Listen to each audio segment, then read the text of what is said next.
feels like I'm sharing secret knowledge, esoteric knowledge, which means hidden from, I suppose, the public at large, but not because there's any great secret, just because it's not going to be for everyone. Not everyone's going to get it. Let's reconnect.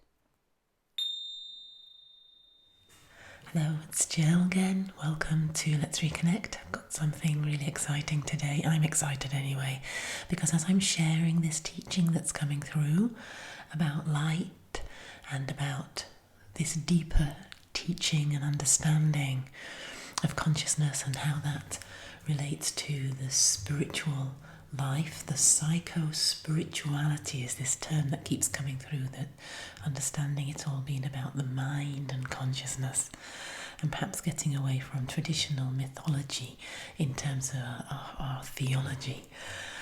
Then I'm just getting such a lot to share with you.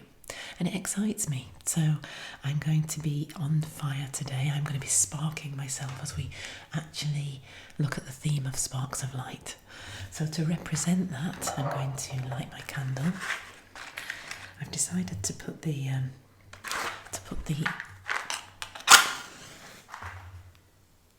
microphone in front of me because I know it doesn't always pick up when I'm speaking softly, and I like to speak softly when I'm talking about all this stuff. Don't want it to be like a lecture or anything. I want it to be kind of ASMR-y, because it feels like I'm sharing secret knowledge, esoteric knowledge, which means hidden from, I suppose, the public at large, but not because there's any great secret, just because it's not going to be for everyone. Not everyone's going to get it. And in these days of easier communication, the internet and social media, we can share more freely and find our tribe.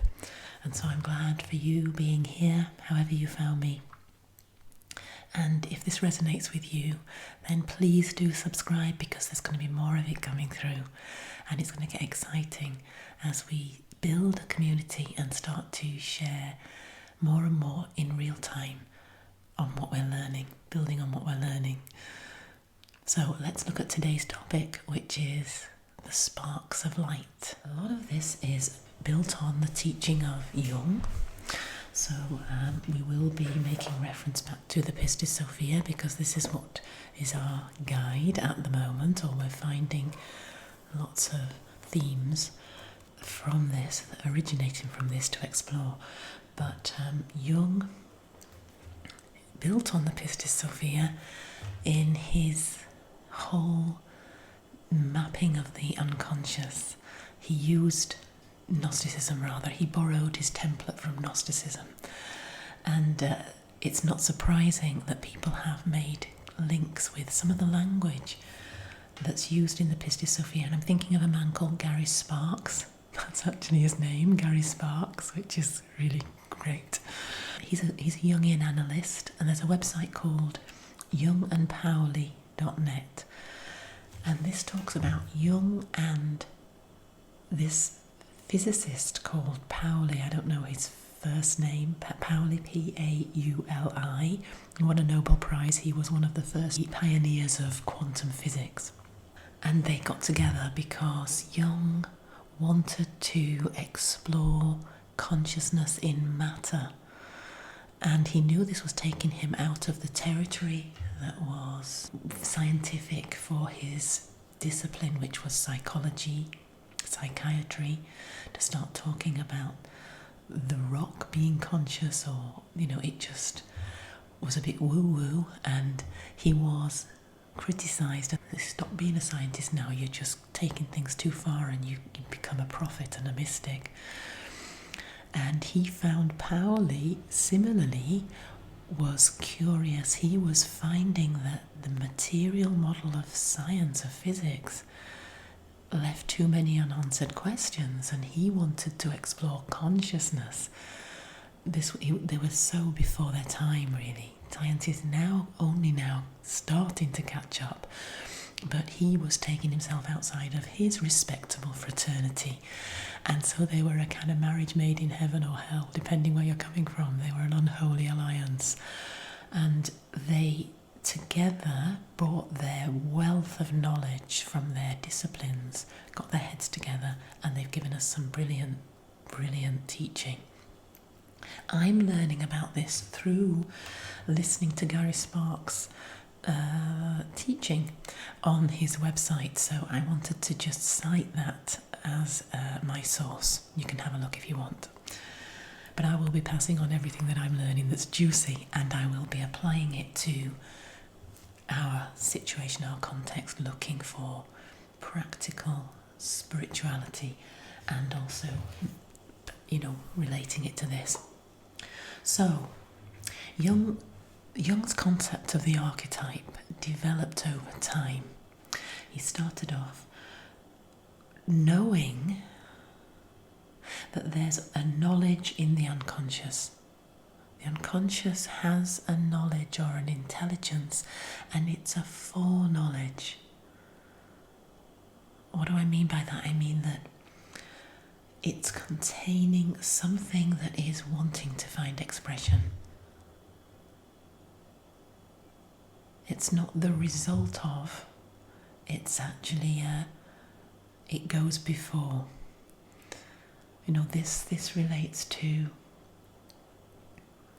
our idea of fate, or destiny, meaning in life, and how the meaning in our own life is not just separate and isolated. This meaning is like a kind of tapestry that connects us all. And there are some examples of that later on that I'm going to be talking about. So an archetype is a pattern of behaviour. In the previous video that I made, I talked about this, and I talked about the Ho'oponopono, the book I wrote for my forgiveness journal. I read from that about how it's patterns. There are patterns in the unconscious. If you haven't seen that video, then I'm going to link it up here so that you can perhaps watch that first, because we'll be building on what we're learning as we go through, and I won't be repeating myself. So an archetype is a pattern of behaviour. This was his first understanding of it. A kind of readiness to produce over and over again the same or similar mythical ideas. Remember, he was a scientist, so he had to make sure that his theories, his hypotheses, were rigorous. And the qualification was that an archetype is a readiness to produce over and over again the same or similar mythological ideas. So there were types, types, and typical. Instincts are typical modes of action. So in human behaviour, just like in animal behaviour, there's instinctual behaviour, and they are modes of actions. If instincts are typical modes of action, archetypes are typical modes of understanding. So in other words, an archetype is a little packet of information that can behave in a way that can be predicted, just as instincts are. But instead of relating to, whereas an instinct relates to actions, then archetypes relate to meaning, understanding. Whenever we meet with uniform and regular occurring modes of apprehension, understanding, we're dealing with an archetype. So that was his first understanding of it. And the wonderful thing is that his knowledge, his understanding evolved over time. So he left that in 1943, and it was that was his statement of what it was all about up from that point onwards until later, until he met with Pauli. And it was in those later stages of his life that it all got really, really interesting. And I think they continued to work together actually until one of them died. I think Pauli died first. I'm not quite sure on that, but I know that there was such stuff coming through that was only published later, really, in the Red Book and so on. It's fascinating. gets kind of esoteric, but it gives it a validity because they were bringing their disciplines to it, you know. Sparks of light led to Jung's concept of luminosity. So we know about the sparks of light. I've mentioned them a lot in Gnosticism. Gnosticism, or the Kabbalah, talks about the sparks of light being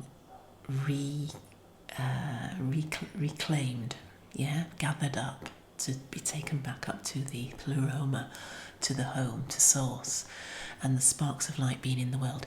Now, I'd always understood the sparks of light to be about people, to be about souls. And that would make sense to me in my understanding. You know, souls of human beings, but also maybe animals and plants, and, you know, I might just extend it to anything that I thought was conscious or living. But that's me within my materialistic framework thinking that. And so my understanding as I'm learning is evolving too. Because it's not just that, it is that, but it's more than that as well. About Jung's concept of luminosity, the unconscious is at least, if not more intelligent than we are. Archetypes are not only patterns of behaviour, they are entities that can exhibit a numinous or fascinating effect. So this idea that they're entities is connecting to the archons idea. You know, these powers that govern and behave a certain way and have a kind of intelligence and a pattern. In the Pistis Sophia story, they steal the light from Sophia, the archons that are rulers of the different realms of light. So they're entities in Jung's developed understanding. There's a creative power symbolised by the archetype. Now this is, I know that this is all a little bit abstract, but I'm going to give you an example later on so that it starts to make sense in life. A creative power means that they show up in new creative ways all the time. So they're kind of like pockets of potentiality that exist in the law of things as they are, in the universe as it is. In this strange, bewildering, but mystical, magical, only calling it that because we don't fully understand it, relationship between the material and the spiritual or consciousness. This is taking us into that kind of territory to exploring that more. The goal of the behaviour is as much part of the archetype as it is the pattern of behaviour. Okay, so it's almost like there is an intentionality, there is an intelligence behind the archetype. Again, this brings us back closer to the idea of the archons as beings, as you know, powers with an intention.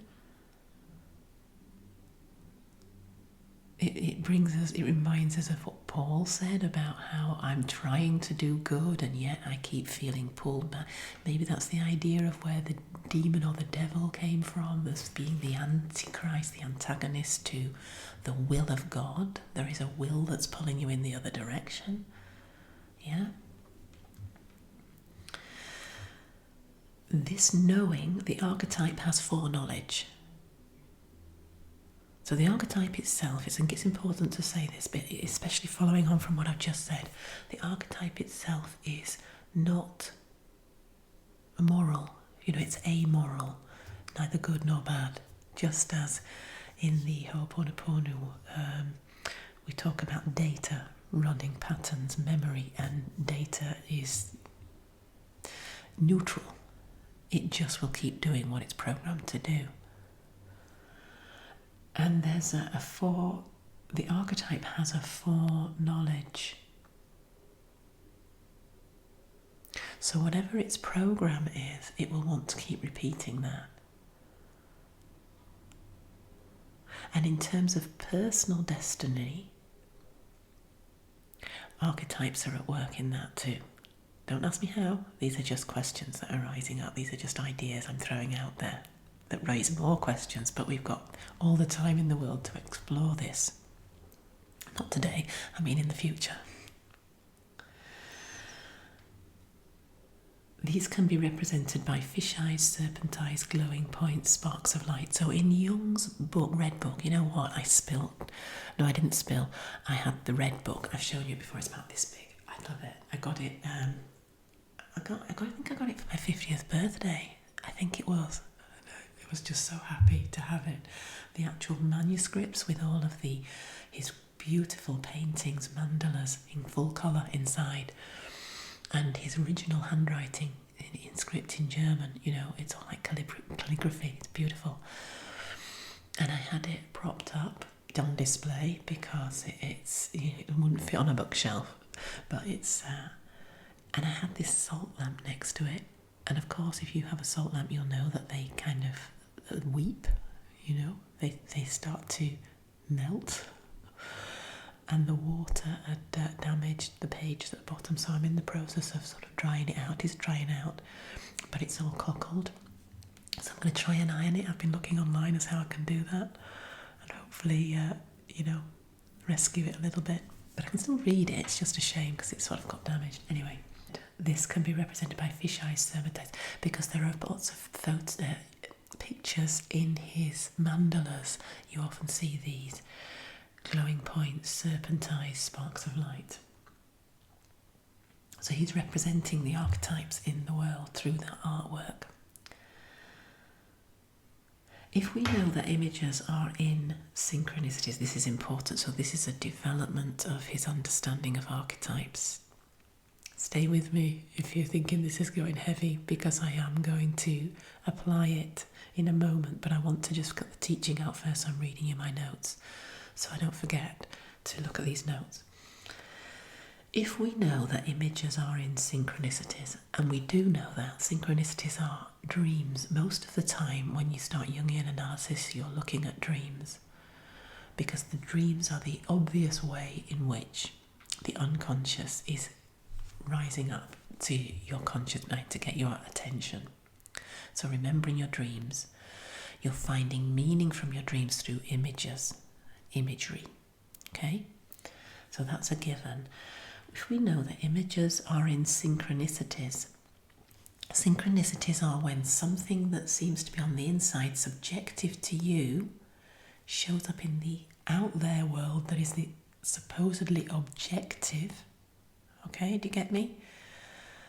And you think, how did that happen? This isn't just relating to me, it's there, it's in event situations, it's in that bus that just rode past with that banner on its side of it, or whatever it is. Some things, events that are happening in the world. And there's a correlation between the content of your inner world, inner life, and the so-called outer world. If we know that images are in synchronicities, and we know that archetypes produce images, then we have to know, this is a logical conclusion, we have to know that archetypes aren't just inside us. So as a psychotherapist, a Jungian analyst, you're helping people work through their problems, and you're looking at their life, their dreams, you're looking at the symbolism and finding meaning and purpose in that. But it's as if he's going beyond that by saying this isn't just about subjects, it isn't just about individual people. Because archetypes aren't just inside us,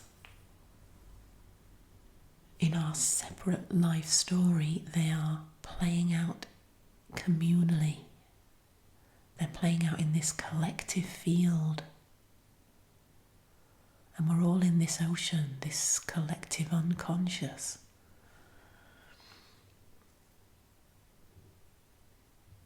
Now this conflicts with everything that science tells us about matter. If matter somehow can behave in a way that correlates to mind, So if the outside mirrors the inside, mirrors the invisible thoughts, mind and matter, then that's contrary to our understanding of the physical, material method of science. And of course, quantum physics is leading you into looking at a micro level, seeing that in matter there's photons, they're light, little bits of light. Matter is light, crystallized light, frozen light, is it? I'm just trying to think I don't know. I don't really know. I'm just saying what's coming to my mind that we're learning through quantum physics. But this was all new, completely new, when Jung was thinking and working through his ideas.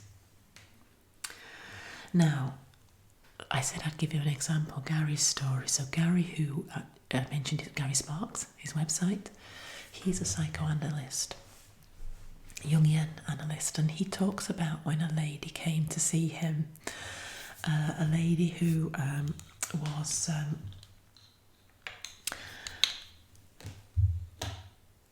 I think she'd been at art school and she wanted to continue with her artwork, but she'd left. She'd shelved it when her mother told her she disapproved because they were painting nude people. And I don't know, I think it was also to do with the fact that she was a working class, she didn't have a lot of money, she had children, and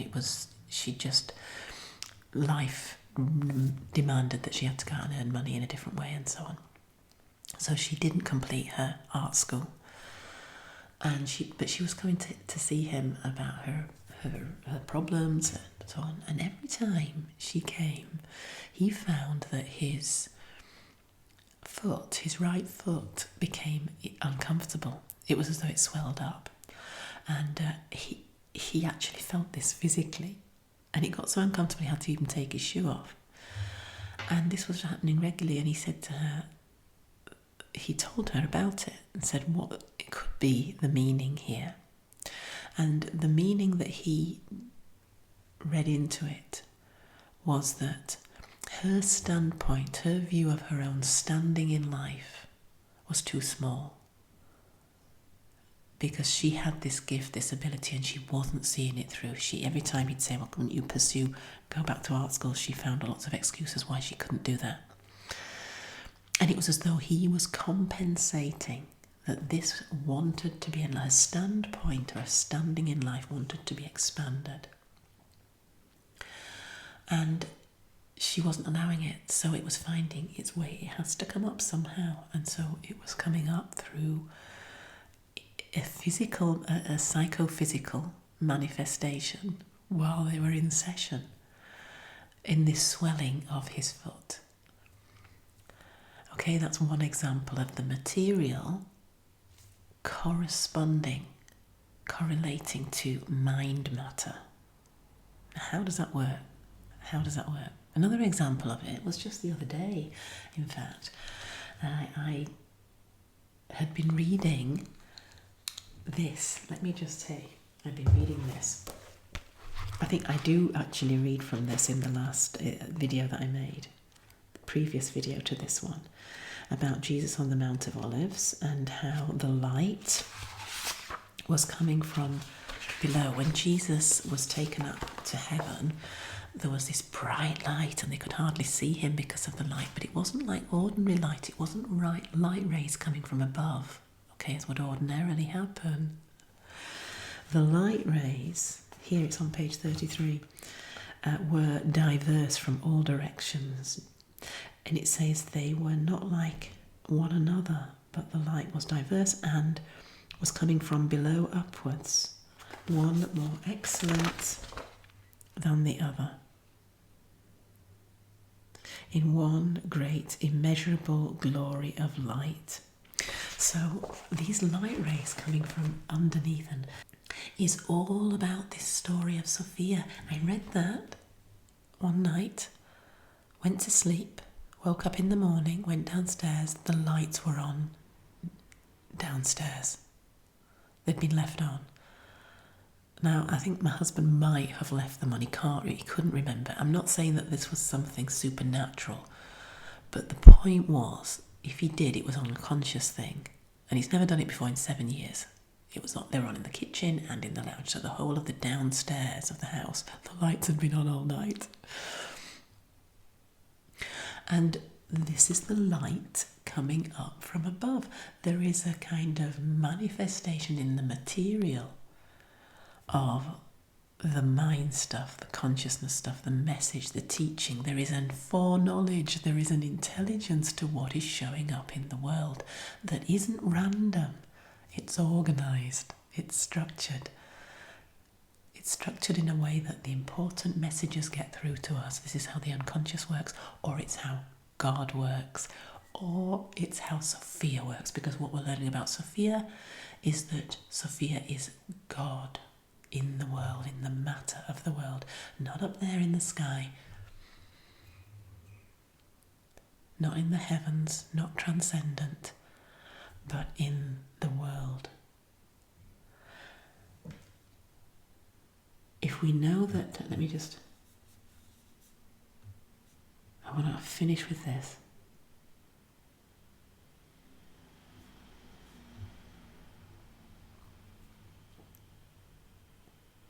Revelation used to come down from on high. Now it comes up from above. And there's a quote from Jung. Why? Revelation used to come down from on high in our old understanding, but now it comes up from above. It used to be in the mood of exaltation. Now it seems to be in despair. Why don't people experience God anymore? This is a rabbinic saying that Jung often quoted. Why don't people experience God anymore? Because they've forgotten how to stoop low enough. I love it, don't you? The idea that God is in the stuff of life. You know what's just come to my mind? That I think it's Psalm 139. If I go up to the highest heavens, you are there. If I go down to the lowest depths of the ocean, you are there. Where can I flee from your presence? Isn't that wonderful? Change of perspective. God in matter. And this is where Gnosticism is often misunderstood as being that matter is corrupt and you're trying to escape from the world and escape from matter, and you get all that nonsense of people, flagellating themselves and punishing the flesh and all of this because they think it's impure. That's completely misunderstood. It means that God is in the stuff of life and in the struggle and in the, when things go wrong, in the matter, the sparks of light are in the world. In your life, in my life, in our problems and everything, in our relationships, but in your day, as you go about your day. Be on the alert, be on the lookout, because the messages are there and they'll show up in the unexpected. Because somehow, it's all connected. So how is it connected? How does it work? How does consciousness and matter correlate? That's what we'll be exploring next time. So stay with me, and if you're not subscribed, do. If you are curious to explore this further and deeper, if this resonates with you, if you have any questions, I'm not saying I can answer them, but we can explore them together, and I'll certainly ask, and we'll see what comes through, because a lot of this is intuitive. This is what's wonderful. The archetypes, there's foreknowledge in the unconscious, there's foreknowledge in Sophia. So we ask a question and the answer arises. When the student is ready, the teacher appears. It's great, isn't it? All right, take care. All my love. Bye for now.